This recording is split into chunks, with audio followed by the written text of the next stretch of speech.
Hi friends, நான் Vardaraja and welcome to our channel. இன்னைக்கு நம்ம episode 754 subscribers real life ghost experience தாங்க வந்து பார்க்க போறோம். நிறைய வாட்டி நம்ம ட்ரிப்பை எதுக்காக பிளான் பண்ணுவோம், அங்கே போயிட்டு நம்ம ஜாலியாக டைமை ஸ்பெண்ட் பண்ணலாம். நம்மளுடைய நண்பர்கள் கூடயோ இல்லை நம்மளுடைய ஒய்ஃப் கூடயோ இல்லை ஹஸ்பண்ட் கூடயோ ஒரு பியூட்டிஃபுல்லான மெமரிஸை க்ரியேட் பண்ணலாம் அப்படின்னு சொல்லி தான் ட்ரிப்பை பிளான் பண்ணுவீங்க.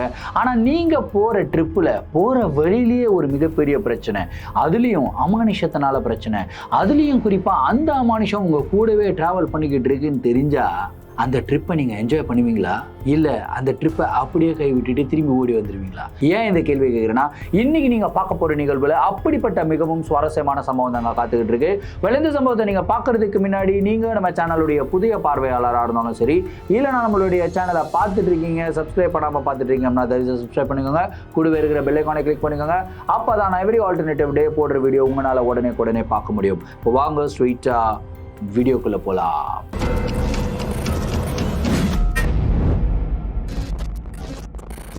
இந்த ஒரு நிகழ்வை நம்மளுக்கு சென்னையிலிருந்து தனுஷ் அப்படின்ற ஒரு சப்ஸ்கிரைபர் மெயில் பண்ணி விட்டுருக்காருங்க.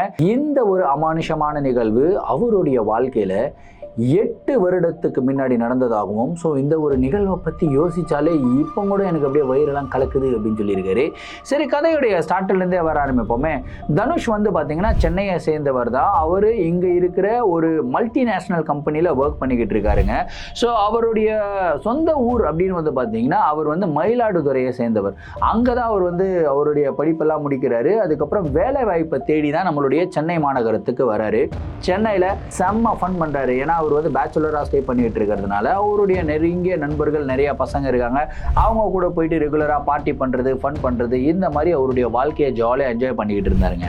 அப்படி பண்ணிக்கிட்டு இருக்கும்போது தான் சங்கீதா அப்படின்ற ஒரு பொண்ணு கூட ஒரு பழக்கம் ஏற்படுது. அவங்க வந்து ரொம்ப க்ளோசஸ்ட் ஆஃப் ஃப்ரெண்டாக மாறுறாங்க. அதுக்கப்புறம் அவங்க 2 பேரும் வந்து காதலிக்க ஆரம்பிக்கிறாங்க. அதுக்கப்புறம் 2 பேருடைய வீட்டிலையும் பேசி திருமணமும் பண்ணிக்கலாம் அப்படின்ற ஒரு முடிவும் எடுக்கிறாங்க. ஆனால் திருமணத்துக்கு முன்னாடி நம்ம ஆஸ் அ கப்புலா இல்லைனா ஆஸ் ஃப்ரெண்ட்ஸாக நம்ம வந்து வெளியே போகணும், ஃப்ரெண்ட்ஸ் கூட டூர் போகணும் அப்படின்றது அவங்களுடைய பிளான்.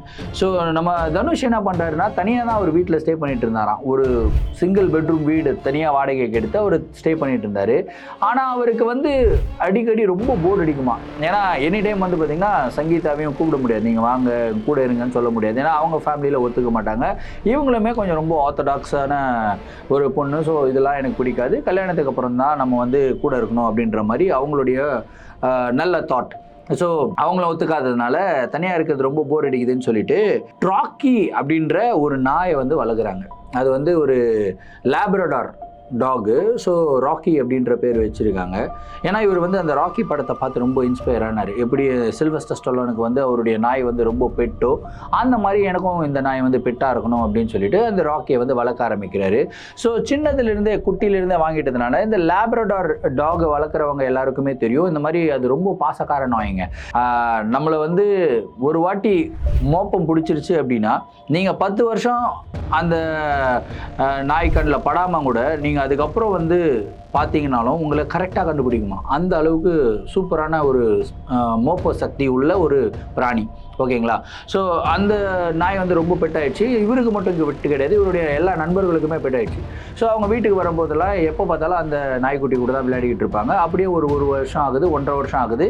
லேப்ரடாரும் சீக்கிரமே வந்து பெருசாயிடும். ஓகேங்களா. ஸோ அந்த 1.5 வருஷமாக இருக்கும்போது இவங்க ஒரு ட்ரிப்பை பிளான் பண்ணுறாங்க. சரி நம்ம போகலாம், எங்கேயாவது வெளியே போகலாம், அப்படியே ஒரு ரோட் ட்ரிப் மாதிரி அடிக்கலாம். புதுசாக கார் வாங்கியிருந்தார், இவருடைய ஃப்ரெண்டும் ஒரு கார் வாங்கியிருக்காரு. சரி 2 பேரும் சேர்ந்து நம்ம வந்து ஒரு மிகப்பெரிய லாங் ஜேர்னி அடிக்கலாம், இங்கேருந்து ஸ்ட்ரெயிட் டு காஷ்மீர் வந்து கார்லேயே போகலாம் அப்படின்னு பிளான் பண்ணுறாங்க. உடனே சங்கீதா சொல்கிறாங்க, இல்லை நம்ம 4 பேர் தான் இருக்கோம், எதுக்காக நம்ம 2 கார் எடுக்கணும். ஏன்னா ஒன்று பெட்ரோல் செலவும் ஜாஸ்தியாகும், 2 காருக்குமே வந்து பெட்ரோல் போடணும்.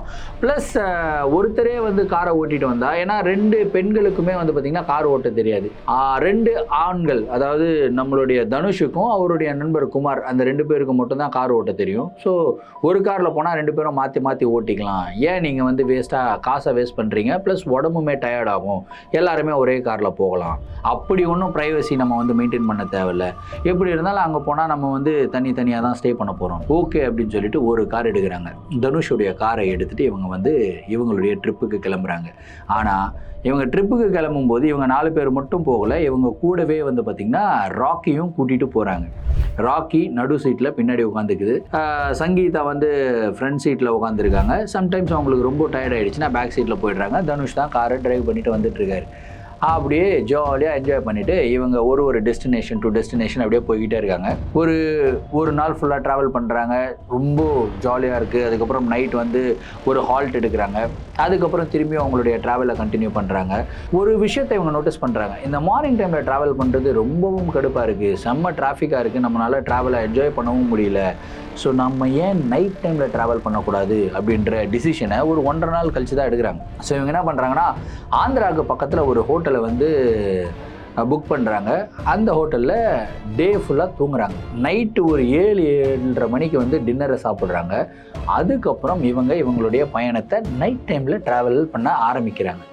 அப்படியே ட்ராவலும் போய்கிட்டு இருக்கு, ஜாலியாக அவங்க போயிட்டே இருக்காங்க. கிட்டத்தட்ட ஒரு 2-2:30 மணி இருக்கும். ஒரு தாபா ஒன்று பார்க்குறாங்க ஹைவேல. அந்த தாபாவில் நிறுத்துங்க, டீ எல்லாம் குடிச்சிட்டு போகலாம் அப்படின்னு வந்து சொல்கிறாங்க. இவங்களும் போயிட்டு அந்த தாபாவில் காரை நிறுத்துனாங்க. நிறுத்தினதுக்கப்புறம் தனுஷும் குமாரும் என்ன பண்ணுறாங்கன்னா, நாங்கள் போயிட்டு ஃபிஷ் அடிச்சுட்டு வந்துடுறோம் அப்படின்னு சொல்லிட்டு இவங்க போகிறாங்க. இவங்களுடைய நேச்சர்ஸ் காலை முடிச்சுட்டு இவங்க திரும்பி வராங்க. அதுக்கு நடுவில் டீ எல்லாம் ஆர்டர் பண்ணியிருந்தாங்க. சுட சுட வந்து பார்த்திங்கன்னா பஜ்ஜி போண்டாலாம் போட்டிருந்தாங்க. யோசிச்சு பாருங்க, நைட்டு 2:30 மணி ஹைவேல. சரி, அதெல்லாம் வாங்கி சாப்பிட்டுட்டு அப்படியே என்ஜாய் பண்ணிகிட்டே இருக்கும்போது இவங்க கார்லேயே தான் உட்காந்து சாப்பிட்டுக்கிட்டு இருக்காங்க. இந்த ஹோட்டலில் வந்து அந்த வெயிட்டர் இருப்பாங்க இல்லையா, ஸோ அவர் ஒருத்தர் வரார், ஒரு அண்ணா, ஒரு வயசானவர்னு வச்சுக்கோங்களேன், ஒரு 55 to 60 இயர்ஸ் இருக்கும். அந்த அண்ணா வந்து வராரு. வந்துட்டு இந்தாங்கம்மா நீங்கள் ஆர்டர் பண்ணதெல்லாம்னு கொடுக்குறாரு. கொடுத்துட்டு சரி நீங்கள் 5 பேரும் எங்கே போகிறீங்க அப்படின்னு சொல்லி கேட்குறாரு. இவங்க அப்படியே மூஞ்சி பார்த்துக்கிறாங்க. 5 பேரா, நம்ம 4 பேர் தானே இருக்கிறோம் அப்படின்னு பார்க்குறாங்க.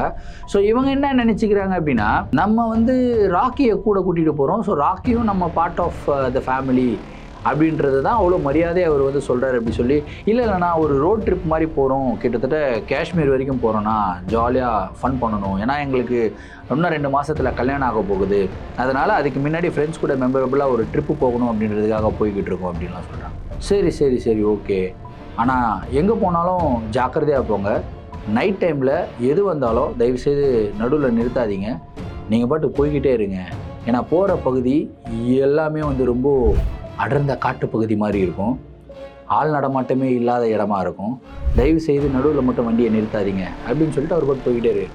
இவங்களுக்கு ஒன்றும் புரியல. இவங்க என்ன யோசிக்கிறாங்கன்னா, ஓகே நம்ம வந்து யங்ஸ்டர்ஸாக போய்கிட்டு இருக்கோம், போகிற வழி வேற யாருமே இருக்க மாட்டேன்னு சொல்கிறாங்க, ஸோ ஒருவேளை இந்த திருடர்களுடைய தாக்கம் ஜாஸ்தியாக இருக்குமோ அப்படின்ற ஒரு பயம், ஒரு அச்சம். சரி நம்ம எங்கேயும் வண்டியை நிறுத்த வேணாம் அப்படின்னு சொல்லி நினச்சி தான் அவங்க வந்து வண்டியை ஸ்டார்ட் பண்ணி போகிறாங்க. தாபாலேருந்து கிளம்பி போகும்போது அந்த மிரர் இருக்கும் இல்லையா, அந்த சைடு மிரரில் அப்படியே பார்க்குறாங்க. பின்னாடி அந்த வெயிட்டர் அண்ணன் இருக்கார் இல்லையா, அவர் வந்து நின்றுட்டுருக்காரு. அவர் நார்மலாக நின்றுட்டு இல்லைங்க, கையெடுத்து கும்பிட்டு அப்படியே மேலே பார்த்துட்டு கடவுளை வேண்டுவாங்க தெரியுமா, அந்த மாதிரி கடவுளை வேண்டிக்கிட்டு இருக்காரு. இவங்களுக்கு ஒன்றும் புரியலையே இவர் கடவுளை வேண்டுறாரு.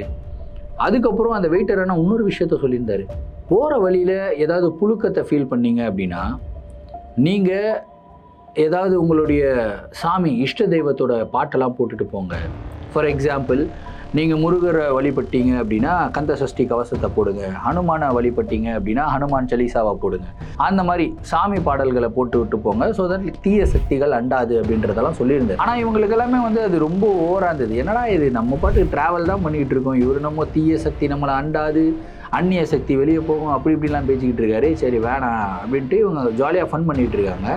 ஆனால் இந்த ஒரு ஆக்டிவிட்டியை பார்த்த உடனே, அதை கையெடுத்து சாமியை கும்பிட்ட உடனே இவங்க 3 பேருமே யோசிக்க ஆரம்பிக்கிறாங்க. 4 பேரும் ஏன் அவர் இப்படி பண்ணுறாரு அப்படின்னு சொல்லி பார்த்துக்கிட்டே இருக்கும்போது அவர் வேண்டிட்டு இப்படி பார்க்குறாருங்க. பார்த்துட்டு காரை பார்த்தா பரவாயில்ல, காரோடைய ரூஃபுக்கு மேலே இப்படி பார்க்குறாரு. காரை பார்க்குறாரு, காரோடைய ரூஃபுக்கு மேலே பார்க்குறாரு. பார்த்துட்டு அவருடைய கண்ணுங்கன்னெல்லாம் அப்படியே பிதுங்குது. அப்புறம் அந்த இடத்துல நிற்கல, அவர் பாட்டுக்கு கிளம்பி உள்ளே போய்டுறாரு. போகிறாருன்னா நார்மலாக போகல, அங்கேருந்து பயத்தில் ஒருத்தவங்க ஓடுவாங்க தெரியுமா, அந்த மாதிரி ஓடுறாருங்க அந்த மனுஷன். இவங்களுக்கு ஒன்றும் புரியல. சரி நம்ம போவோம் அப்படின்னு சொல்லி அவங்க பாட்டுக்கு ட்ராவல் பண்ணிகிட்டே இருக்காங்க. இப்போது கொஞ்சம் தூரம் அப்படியே போனதுக்கப்புறம் ராக்கி நம்ம கூட வரான் இல்லையா, ராக்கி வந்து ரொம்ப ஃப்ரெண்ட்லியான டாக். இது வரைக்கும் யாருக்கிட்டையும் கோவப்பட்டோ இல்லை கொலைக்கிறதோ இல்லை வந்து ஒரு மாதிரி உருமும் தெரியுமா நாய்ங்களாம், ஒரு மாதிரி கோவப்பட்டோம்ல அந்த மாதிரிலாம் பண்ணதே கிடையாது. ரொம்ப ரொம்ப ஃப்ரெண்ட்லியான டாகு. அதுலேயும் இந்த 4 பேருமே வந்து பார்த்திங்கன்னா ராக்கிக்கு ரொம்ப பிடிச்சவங்க. ஸோ குமார் ஆகட்டும் சரி, அவருடைய கேர்ள் ஃப்ரெண்ட் ஆகட்டும் சரி, தனுஷ் ஆகட்டும், சங்கீதாவாகட்டும் ராக்கிக்கு ரொம்ப பிடிச்சவங்க. ஸோ எந்த விதமான ஒரு அட்ராசிட்டிஸும் பண்ணக்கூடாது. அப்படியே போயிட்டே இருக்காங்க. பட்டுன்னு ஒரு கிட்டத்தட்ட ஒரு 20-25 கிலோமீட்டர் ஸ்ட்ரெச் இருக்குங்க. அந்த இடத்துல வீடுகளும் கிடையாது, ஒரு ஹைவே, 2 சைடும் அடர்ந்த மரங்கள். அந்த இடத்துல ராக்கி அப்படியே பல்லுகளெல்லாம் காட்டி ஒரு மாதிரி யாரையோ பார்த்து பயப்பட்டு ஒரு மாதிரி, நான் வந்து பயப்படலை அப்படின்றதுடைய சிம்டம்ஸ் தான் வந்து இந்த பொதுவாக பிராணிகள் எல்லாமே வந்து ஒரு மாதிரி பல்லெல்லாம் காட்டும், கோவப்படுற மாதிரி காட்டும். அந்த மாதிரி அட்ராசிட்டிஸ் பண்ணும். இவங்க வந்து ராக்கியை வந்து அப்படியே கூல் டவுன் பண்ணுறாங்க. ராக்கி என்னாச்சு, ஏன் இந்த மாதிரி பண்ணிக்கிட்டு இருக்கா, கம்முன்னு அப்படின்றாங்க. ஆனால் கம்முன்னு இருக்கிற மாதிரி இல்லை. கிட்டத்தட்ட ஒரு 10 கிலோமீட்டர் ட்ராவல் பண்ணியிருப்பாங்க. ரொம்ப அன்ஈஸியாக ஃபீல் பண்ணுது ராக்கி. சரி, ஒருவேளை பாத்ரூம் வந்திருக்கும் போல இருக்கே அப்படின்னு சொல்லிட்டு, ஏன்னா நல்லா ட்ரெயின் பண்ணியிருக்காங்க ராக்கியை. அப்படியே கீழே இறங்கி கொஞ்சம் நடந்து கூட்டிகிட்டு போயிட்டு அப்படியே பாத்ரூம்லாம் போயிட்டதுக்கப்புறம் ராக்கியை திரும்பி காரில் ஏற்றலாம் அப்படின்னு சொல்லி கீழே இறங்கி வாக் பண்ணுறாங்க. ராக்கி காரை விட்டு கீழே இறங்கவே மாட்டேங்கிறான். இவங்களும் இழுக்கிறாங்க, வாடா ராக்கி போகலான்றாங்க. கீழே இறங்கவே மாட்டேங்கிறான். ஏய் வாடா, ஒன்றும் இல்லைடா, நாங்கள் அப்புறம் என்ன பண்ணுறாப்புல நம்ம தனுஷ் போயிட்டு ராக்கியை கட்டி பிடிச்சி தூக்கின்னு போகிறார். அப்படியே எகிரி தனுஷை வந்து குலைக்கிறாங்க. ஆக்சுவலாக கடிக்கலை, குலைக்கிறான். ஒரு மாதிரி முடு, என்னை பிடிக்காத, என்னை தொடாத அப்படின்ற மாதிரி பண்ணுறான். இவங்களுக்கு ஒரே அள்ளு, என்னடா இந்த மாதிரி பண்ணுறானே அப்படின்னு. அதுக்கப்புறம் ஒரு 2-3 நிமிஷத்தில் ஒரு மாதிரி அட்டர் சைலன்ஸு. ராக்கி சைலண்ட்டாக காம் டவுன் ஆகிடுறான். ரொம்ப செமத்து பையனாக வந்து கார்லேருந்து வெளியே வரான். அப்படியே வந்து கூட்டிகிட்டு போகிறாங்க. போயிட்டு பாத்ரூம் போயிட்டு திரும்பி வரான். ரொம்ப செமத்தாக தான் நடந்து வந்துக்கிட்டு இருக்கான். கரெக்டாக காரு பக்கத்தில் வந்த உடனே ராக்கி காருடைய ரூஃப் மேலே தான் பார்க்குறான். பார்த்துட்டு என்னடா இது, ராக்கி என்னடா ஆச்சு, ஏன்னா இந்த மாதிரி பண்ணிகிட்டு இருக்க, டிஃப்ரெண்ட்டாக பண்ணுறேடா, இது மாதிரிலாம் பண்ணதே இல்லையாடா அப்படின்னு பேசுகிறாங்க. ஆனால் ராக்கி வந்து சைலண்ட்டாக இல்லை, ஒரு மாதிரி ரொம்ப வயலண்ட்டாக இருக்கான். அதுக்கப்புறம் கஷ்டப்பட்டு ராக்கியை திரும்பியும் காருக்குள்ளே ஏற்றி கூப்பிட்டு போகிறாங்க. திரும்பியும் ஒரு சைலன்ஸ், ஒரு 5 கிலோமீட்டர் அப்படியே ட்ராவல் பண்ணியிருப்பாங்க. அப்படியே போய்கிட்டே இருக்கும்போது பட்டுன்னு வந்து பார்த்திங்கன்னா இவங்களுடைய கார் ரூஃப் மேலே ஏதோ ஒரு கல் வந்து டமால்னு விழுந்த மாதிரி ஒரு சவுண்டு மட்டும் இல்லைங்க. கார் இப்படி ட்ராவலில் போய்கிட்டே இருக்கு. அப்படியே அப்படி கார் இறங்கி ஏறுது. ஐயோ என்ன ஆச்சு அப்படின்னு சொல்லிட்டு திரும்பியும் காரை நிறுத்தி இவங்க வந்து இறங்குறாங்க. அதாவது தனுஷ் தான் இறங்க போகிறாரு. தனுஷோடைய சட்டையை ராக்கி கடிச்சிட்டு விட மாட்டேங்கிறான். போகாத அப்படி இழுப்பாங்க இல்லையா, அந்த மாதிரி இருக்கும். ஏய் என்னடா ஆச்சு ராக்கி, சட்டை கிழிஞ்சிட போதுரா, ஏன்டா இது மாதிரி பண்ணிக்கிட்டு இருக்க அப்படின்னா இழுக்கிறான், விட மாட்டேங்கிறான். நீ போகாத அப்படின்ட்டு சட்டை கடிச்சு இழுக்கிறான், பேண்ட்டை கடிச்சு இழுக்கிறான், விடவே மாட்டேங்கிறான். அதுக்கப்புறம் தனுஷ் வந்து இருடா ராக்கி நான் வந்துடுறேன் அப்படின்னு சொல்லிட்டு கீழே இறங்கிடுறாரு காரை விட்டு. குலைக்கிறான் பாருங்க ராக்கி, குலைச்சிக்கிட்டே இருக்கான். ஏய் ஏன்டா இவ்வளோ அனீசியா, என்னடா ஆச்சு, ஏன்டா இந்த மாதிரிலாம் பண்ணிக்கிட்டு இருக்கு அப்படின்னு மேலே பார்க்குறாப்புல. பார்த்தா மேலே எதுவுமே கிடையாது, எதுவுமே காரில் விழுகலையே. அப்புறம் எப்படி கார் டென்ட் ஆச்சு, காரோடைய ரூஃப் வந்து டென்ட் ஆகிடுச்சு, அந்த மாதிரி இருக்கு. அப்படியே கார் வந்து டகான்னு இறங்குது. அதுக்கப்புறம் திரும்பியும் காருக்குள்ளே இருந்து, ஏய் குமார் காரை ஓட்டுறாங்க, நிறுத்த வேணாம், ஒரு மாதிரி ரொம்ப அனீசியாக இருக்குது, புழுக்கமாக இருக்குடா அப்படின்னு. அப்போ தான் எல்லாருக்கும் ஒரு விஷயம் ஞாபகத்துக்கு வருது.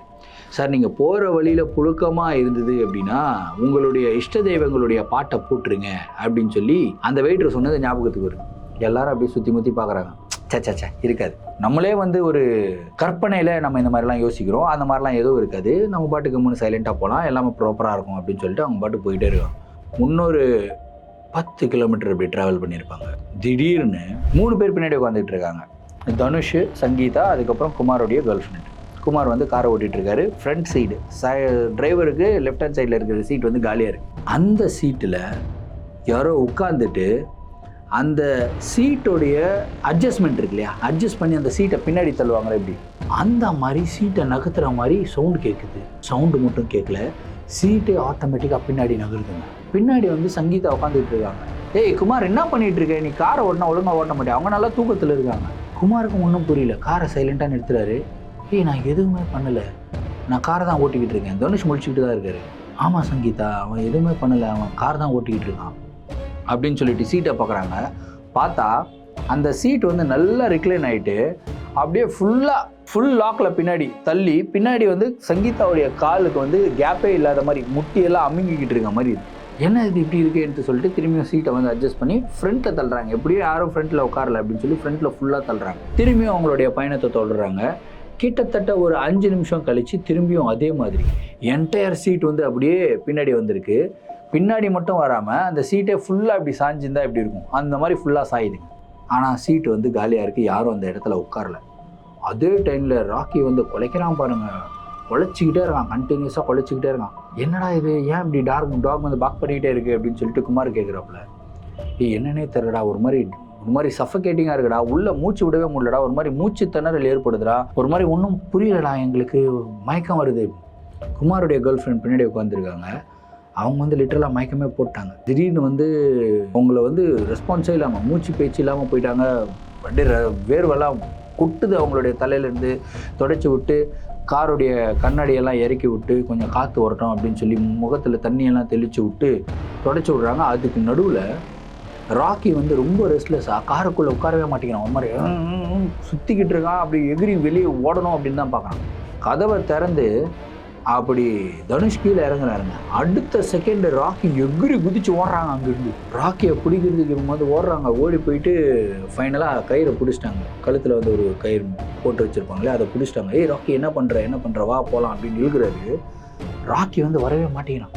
காரு பக்கத்துலேயே வராமல் ஒரு மாதிரி அப்படின்ட்டு காலை வந்து நல்லா அழுத்தி வச்சுக்கிட்டு வரமாட்டேங்கிறான். அதே மாதிரி தனுஷ் வந்து பார்த்திங்கன்னா, சரி நீ வரமாட்டியா, இந்த மாதிரி ரொம்ப டார்ச்சர் பண்ணுறல, சரி பரவாயில்ல, எங்களுடைய ட்ரிப்பை ஸ்பாயில் பண்ணணும்னு நீ முடிவு பண்ணிட்ட, நீ வந்து எங்கேயே ஏறு அப்படின்னு சொல்லிட்டு கயிறை விட்டுட்டு தனுஷ் நடந்து போக ஆரம்பிக்கிறாரு.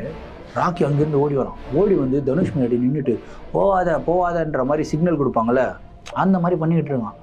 இவருக்கு ஒன்றும் புரியல. இந்த மாதிரி நடக்கிறத பார்த்து அங்கே இருந்து குமார், அதுக்கப்புறம் சங்கீதா, அதுக்கப்புறம் குமாருடைய கேர்ள் ஃப்ரெண்ட் 3 பேரும் வராங்க. ராக்கி என்னாச்சு அப்படின்னு சொல்லி வராங்க. அவங்களையும் நிற்க வச்சுட்டு 4 பேரும் நிற்க வச்சுட்டு அந்த இடத்துல இருந்து போக விடாமல் பண்ணிக்கிட்டு இருக்காங்க. என்னடா இது இப்படி பண்ணுறானே அப்படின்னு சொல்லிட்டு இவங்களுக்கு ஒன்றும் புரியல. அதுக்கப்புறம் பக்கத்தில் வந்து ராக்கியை வந்து தலையிலெல்லாம் தடைய விடுறாங்க. ராக்கி வந்து அப்படியே வந்து கொஞ்சுது, எல்லாம் பண்ணுது. ஆனால் விட மாட்டேங்கிறான். அந்த கார் பக்கத்தில் மட்டும் போகிறதுக்கு விட மாட்டேங்கிறான். என்னடா இது மாதிரி பண்ணிக்கிட்டு இருக்க, கார் வேற ஓப்பனில் வச்சுருக்கோண்டா அப்படின்னு திரும்பி இப்படி பார்க்குறாங்க. பார்த்த 4 பேருக்கும் செம்ம ஷாக்குங்க. ஏன்னா அந்த கார் டிரைவருக்கு பக்கத்தில் இருக்கிற பேசஞ்சர் சீட், அந்த சீட்டில் ஒரு கண்ணங்கரியர்னு ஒரு உருவம் உட்காந்துக்கிட்டு, கண்ணங்கரியர்னு அந்த அப்படியே புகை மூட்டமாக தலையிலேருந்து அப்படியே புகையாக போகுது. அந்த மாதிரி ஒரு உருவம் உட்காந்துக்கிட்டு இருக்கு. அந்த உருவத்துடைய பல்லும் கண்ணும் மட்டும் தெரியுது. ஒரு மாதிரி கண்ணு வந்து அப்படியே செக்கச்செவியர்னு, பல்லு வந்து ஒரு மாதிரி கரகரையா அப்படியே பிளட்டெல்லாம் அப்படியே வந்துக்கிட்டு இருக்க மாதிரி அது மாதிரி சிரிக்குது. ஒரு பயங்கரமான நாத்தம். அது மட்டும் இல்லைங்க, அந்த உருவம் மட்டும் இல்லைங்க, அப்படியே அவங்க கார் மேலே பார்க்குறாங்க. கார் மேலே ஒரு லேடி அப்படி காலை இப்படி போட்டு இப்படி உட்காந்துக்கிட்டு டங் டங் டங்குன்னு காரை குத்திக்கிட்டு இருக்கு. இது வந்து இவங்களுடைய கற்பனையாக நினைக்கிறாங்க. ராக்கி அதை பார்த்த உடனே கொலைக்கிறான். ஓன்னு கொலைக்கிறான். என்னடா இது, நம்ம கற்பனை பண்ணிக்கிறோமா, இல்லை உண்மையாலே இதெல்லாம் நடக்குதா, இல்லை உண்மையாக நடக்கிறதுக்கு வாய்ப்பே இல்லை, கடவுளே இது கனவு, நம்மளே கற்பனை பண்ணிக்கிறோம் அப்படின்னு 4 பேரும் பேசுகிறாங்க. அதுக்கு அடுத்த செகண்டு கற்பனை அப்படின்னா அவங்க உருவங்களை மட்டும்தான் பார்க்கணும். அதுக்கு அடுத்த செகண்ட் அந்த மேலே உட்காந்துக்கிட்டு இருக்க ஆன்மா காரை போட்டு டம்முன்னு குத்திக்கிட்டு இருக்கு இல்லையா, கார் வந்து பார்த்திங்கன்னா அப்படியே டங்குன்னு ஆடுதுங்க. இந்த ஆடுறத பார்த்த உடனே இவங்க 4 பேருடைய உடம்பு ஆட்டோமேட்டிக்காக ஆடுது, கை கால்லாம் ஆடுது. ஆனால் ராக்கி மட்டும் அப்படியே கன் மாதிரி முன்னாடி நின்று அப்படியே போய் கொலைக்கிறான். ராக்கி கொலைச்சிக்கிட்டு இருக்கிறத பார்த்து அந்த ஆன்மாக்கள் வந்து பார்த்திங்கன்னா இன்னமும் வெறியாகுது. காருக்குள்ளே அந்த உள்ளே உட்காந்துக்கிட்டு இருக்க ஆன்மா வந்து ஒரு மாதிரி ஆடுது. காரு வந்து டகன்னு ஆடுது. அந்த சைடில் ஏதாவது வண்டி கிண்டி போனால் நம்ம உதவிக்கு கூப்பிடலாம் அப்படின்லாம் பார்க்குறாங்க. இவங்களுடைய துரதிர்ஷ்டம் அந்த சைடில் ஒரு வண்டியும் வரல. ஹைவேல இவங்க வண்டி மட்டும் தான் தனியாக இருக்குது. இந்த டைமில் ஆன்மா இருக்கிறது பிரச்சனை இல்லை, இப்போ ஏதாவது திருடுங்க வந்துட்டா இன்னும் பெரிய பிரச்சனை ஆகிடும்ட்டு பயத்தில் இருக்கிறாங்க. அந்த டைமில் ராக்கி யாருமே யோசிக்காத ஒரு விஷயத்த பண்ணுறாங்க. அங்கே இருந்து அப்படியே செம்ம ஸ்பீடாக ஓடுறாங்க. ஓடி போயிட்டு காருக்குள்ளே அப்படி ஜம்ப் பண்ணி போகிறாங்க. ஜம்ப் பண்ணி போன அடுத்த செகண்டு ஒரு மிகப்பெரிய சவுண்டு, ஒரு மாதிரி கீச்சுன்னு ஒரு சவுண்டு, ஒரு மாதிரி காதலாடி கிழிஞ்சிக்கிற மாதிரி ஒரு சவுண்டு கேட்கும் இல்லையா, ஏதாவது ஒரு ஷார்ப்பான ஆப்ஜெக்டை வந்து ஒரு இடத்துல தேய்ச்சா ஒரு மாதிரி கீச்சுன்னு சவுண்டு வரும், அந்த மாதிரி இருக்குது. எல்லாரும் காதை பொத்திக்கிட்டு அப்படி பார்க்குறாங்க. பார்த்த அடுத்த செகண்ட் வந்து பார்த்திங்கன்னா இவங்களை சுற்றி நிறைய புழுக்கத்தை வந்து ஃபீல் பண்ணாங்க. அடுத்த செகண்ட் அந்த புழுக்கம் எதுவுமே கிடையாது. கண்ணு முழிச்சு பார்த்தா உள்ளே இருக்கிற ஆன்மாவும் அந்த காருக்கு மேலே இருக்கிற ஆன்மாவும் இல்லை. கார் வந்து டோட்டலாக க்ளீனாக இருக்குது. இப்போது ராக்கி வந்து ரெஸ்ட்லெஸ்ஸாக இல்லை, ஒரு மாதிரி கூப்பிடுவோம் வாங்க அப்படின்ற மாதிரி கொலைப்பாங்க இல்லையா, அந்த மாதிரி கொலைச்சிட்டு இவங்க 4 பேரையும் கூப்பிட்றோம். இவங்க 4 பேரும் பயத்திலேயே அப்படியே கார் பக்கத்தில் போகிறாங்க. போய் பார்த்தா ராக்கி என்ன பண்ணியிருக்கான் அப்படின்னா, காருக்குள்ளே சர்ருன்னு போனான் இல்லையா, தனுஷ் வந்து ஒரு மிகப்பெரிய முருகன் பக்தன். எப்பயுமே முருகனுடைய ஒரு ஃபோட்டோவை வந்து பார்த்திங்கன்னா அவர் வந்து காருடைய டேஷ்போர்டில் வச்சுருப்பார். ஆனால் இந்த தடவை இவங்க அந்த இதில் நிறுத்தினாங்க இல்லையா, அந்த தாபாவில், அப்போது சாப்பாட்டு பொருளெல்லாம் வைக்கிறதுக்கு கொஞ்சம் இடம் வேணும்னு என்ன பண்ணியிருக்காங்க, அந்த முருகனுடைய ஃபோட்டோ வந்து அப்படியே டேஷ்போர்டில் படுக்க வச்சுட்டு அதுக்கு மேலே தான் வந்து பிளேட்ஸ் எல்லாம் வச்சுருக்காங்க. அங்கேருந்து கிளம்பும்போது அந்த முருகனுடைய ஃபோட்டோ வந்து அவங்க எடுத்து நிமித்தி வைக்கல, எதுவும் பண்ணல. ராக்கி என்ன பண்ணியிருக்கான், நேராக உள்ளே போயிட்டு அந்த முருகனுடைய ஃபோட்டோவை நிமித்தி வச்சுருக்காங்க. எந்த அளவுக்கு ஒரு புத்திசாலியான பிராணின்றது பாருங்கள். இது பண்ண அடுத்த செகண்ட் வந்து பார்த்திங்கன்னா அந்த இடத்துல டோட்டலாக கிளியர் ஆகிருக்கு. இவங்க திரும்பியும் காருக்குள்ளே ஏறுறாங்க, ஒரு மாதிரி சஃபிகேஷன் எதுவுமே கிடையாது. அப்போ தான் இவங்க ரியலைஸ் பண்ணியிருக்காங்க, அந்த தாபாவுக்கு பக்கத்தில் ஏதோ ஒன்று நடந்திருக்கு, அந்த வெயிட்டருக்கு ஏதோ ஒன்று தெரிஞ்சிருக்கு. ஆனால் நம்ம கிளியராக சொன்னால் இவங்க பயந்துருவாங்க அப்படின்னு சொல்லிட்டு தான் அவர் வந்து போகிற வழியில் இந்த மாதிரி உஷ்ணமாக ஃபீல் பண்ணிங்க அப்படின்னா ஏதாவது உங்களுடைய இஷ்ட தெய்வங்களுடைய பாட்டுகளை போட்டுட்டு போங்க அப்படின்னு சொன்னது வந்து இப்போ தான் இவங்களுக்கு ஸ்ட்ரைக் அவுட் ஆகுது. நம்ம எல்லாரும் அவரை கலாய்ச்சோம், ஆனால் உண்மையிலேயே அவர் வந்து நம்மளுக்கு உதவி பண்ணணும் தான் நினச்சிருக்காரு. நம்ம கிளம்பி திரும்பி வரும்போதும் கூட அவர் கார் மேலே பார்த்துருக்காரு, காலு கீழே பார்த்துருக்காரு, ஏதோ ஒன்று பார்த்துட்டு பயந்து தான் அவர் வந்து சாமியை கும்பிட்டு, வா சாமி நீ தான்ப்பா உங்களை காப்பாற்றணும் அப்படின்றதெல்லாம் கும்பிட்டுருக்காரு அப்படின்னு சொல்லி இவங்க அப்போ தான் ரியலைஸ் பண்ணுறாங்க. அதுக்கப்புறம் கந்த சஷ்டி கவசத்தை போட்டுட்டு இவங்க நேராக காஷ்மீருக்கு விட்டுருக்காங்க. ஸோ இந்த ஒரு நிகழ்வு வந்து பார்த்திங்கன்னா இவங்களுடைய வாழ்க்கையில் மறக்க முடியாத ஒரு நிகழ்வுன்னு சொல்லியிருக்காங்க. ஏன்னு கேட்டிங்கன்னா, யோசிச்சு பாருங்களேன், அன்றைக்கி ராக்கி மட்டும் அவங்க கூட இல்லை அப்படின்னா இவங்க 4 பேருக்கும் என்ன இருக்குன்னு யோசிச்சு பாருங்கள். சரி, இந்த ஆண்மக்கள் ஏன் இவங்களை டார்கெட் பண்ணிச்சு? அதுக்கும் ஒரு காரணம் இருக்குது. இவங்க அந்த தாபா பக்கத்தில் நிறுத்தினாங்கல்ல, தாபா பக்கத்தில் எதுக்கு நிறுத்தினாங்க, ஒரு டீ குடிக்கலாம், சமோசா சாப்பிட்லான்னு தான் நிறுத்தினாங்க. தனுஷும் குமாரும் போயிட்டு ஃபிஷ் அடிச்சுட்டு வரன்ட்டு போனாங்களே, சும்மா இல்லாமல் அதுக்கு பக்கத்துலேயே வந்து பார்த்திங்கன்னா இந்த மாதிரி ஒரு ஃப்ரைட் ரைஸ் கடை மாதிரி ஒன்று பீஃப்லாம் வச்சுருந்தாங்களாம். இவங்க என்ன பண்ணியிருக்காங்க, நம்ம பீஃப்லாம் வாங்கிட்டு போய் அங்கே சாப்பிட்டோம்னா சமைச்சிட்டு திட்டுவாங்க, ட்ராவலில் நைட் டைமில் அந்த மாதிரிலாம் சாப்பிட்றீங்க, நம்ம இங்கே சாப்பிட்டு போயிடலாம்னு சொல்லி அதெல்லாம் சாப்பிட்டு வந்திருக்காங்க. சாப்பிட்டு வரும்போது சும்மா இல்லாமல் 2-3 பீஸ் வந்து மிச்சமாயிடுச்சான். சரி, நம்ம ஏன் வந்து தட்டில் விட்டுட்டு வரணும், அவங்க ஹோட்டலில் க்ளீன் பண்ணுறவங்க எல்லாமே வந்து ஏன் ஹெச்எஸ் சாப்பாடெல்லாம் வந்து க்ளீன் பண்ணணும், நம்ம அதை பீஸெல்லாம் எடுத்து போய் வெளியே தூக்கி போடலாம் அப்படின்னு சொல்லிட்டு இவங்க என்ன பண்ணியிருக்காங்கன்னா அந்த கறி எடுத்துகிட்டு வந்து வெளியே தூக்கி போட்டது எங்கே போட்டிருக்காங்கன்னா, இவங்க வந்து ஒரு 2-3 சமாதி அங்கே இருந்திருக்கு, பார்க்காம இவங்க வந்து தூக்கி போட்டிருக்காங்க. அதுக்கப்புறம் தான் இதெல்லாம் யோசிச்சு பார்க்கும்போது தனுஷ் சொல்கிறாரு, டேய் நம்ம அந்த கறியை தூக்கி போட்டோமே ஞாபகம் இருக்கா, அந்த கறி எங்கே இருந்தது தெரியுமா, ஒரு கான்கிரீட் மாதிரி இருந்தது, ஒருவேளை அது சமாதின்னு நினைக்கிறேன்டா. உண்மையாகவே இவங்க சமாதி மேலே தான் தூக்கி போட்டுருக்கு. அந்த இடத்துல இருக்கிற ஆன்மா இந்த கறியை தூக்கி போட்ட உடனே இவங்க கூடவே அப்படியே ட்ராவல் ஆகிட்டு வந்துட்டுருக்கு. ப்ளஸ் வந்த உடனே பீஃப் சாப்பிட்ட வாசனை வரக்கூடாதுன்னு என்ன பண்ணியிருக்காங்க, பர்ஃப்யூம் எடுத்து ஃபுல்லாக ஸ்ப்ரே பண்ணியிருக்காங்க. ஸோ அகெயின் நிறைய வாசனை திரவியங்களை அடித்து விட்டுட்டு, அதுவும் பேய் இருக்கிற இடத்துல அடித்தோம் அப்படின்னா அந்த வாசனைக்காகவே நம்ம கூடவே ஓட்டிட்டு வந்துருவாங்க. அந்த மாதிரி தான் இந்த 2 ஆன்மாக்களும் ஓட்டிட்டு வந்துருக்கு. நிறைய அட்ராசிட்டிஸ் பண்ணியிருக்கு. பட் இவங்களுக்கு லக்கிலி என்ன ஆகுதுன்னா, ராக்கி கூட இருந்திருக்கான், ரொம்ப புத்திசாலியாக இருந்திருக்கான், இவங்களை காப்பாற்றி விட்டுருக்கான். ஸோ இந்த ஒரு நிகழ்வு வந்து பார்த்திங்கன்னா எனக்கு ரொம்பவும் பிடிச்சிருந்தது அப்படின்னு சொல்லலாம். இந்த ஒரு நிகழ்வை பற்றின உங்களுடைய கருத்துக்கள் என்ன அப்படின்றத கமெண்ட் பாக்ஸில் சொல்லுங்கள். இதே மாதிரி உங்களுடைய வாழ்க்கையில் அந்த அமானுஷமான நிகழ்வுகள் நடந்திருந்து அந்த நிகழ்வுகளை எங்கிட்ட ஷேர் பண்ணணும்னு நினச்சிங்கன்னா என்னோட இன்ஸ்டாகிராமில் ஃபாலோ பண்ணிவிட்டு இன்ஸ்டாகிராமில் டிஎம் பண்ணுங்கள், இல்லை நான் என்னுடைய மெயில் ஐடிக்கு மெயிலாக சென்ட் பண்ணி விடுங்க. கண்டிப்பாக உங்களுடைய நிகழ்வுகளும் நம்மளுடைய சேனலில் வீடியோஸாக போடப்படும். மீண்டும் அடுத்த வீடியோவில் சந்திக்கும் வரை நான் உங்கள் Varadaraja, signing off. Thank you and bye.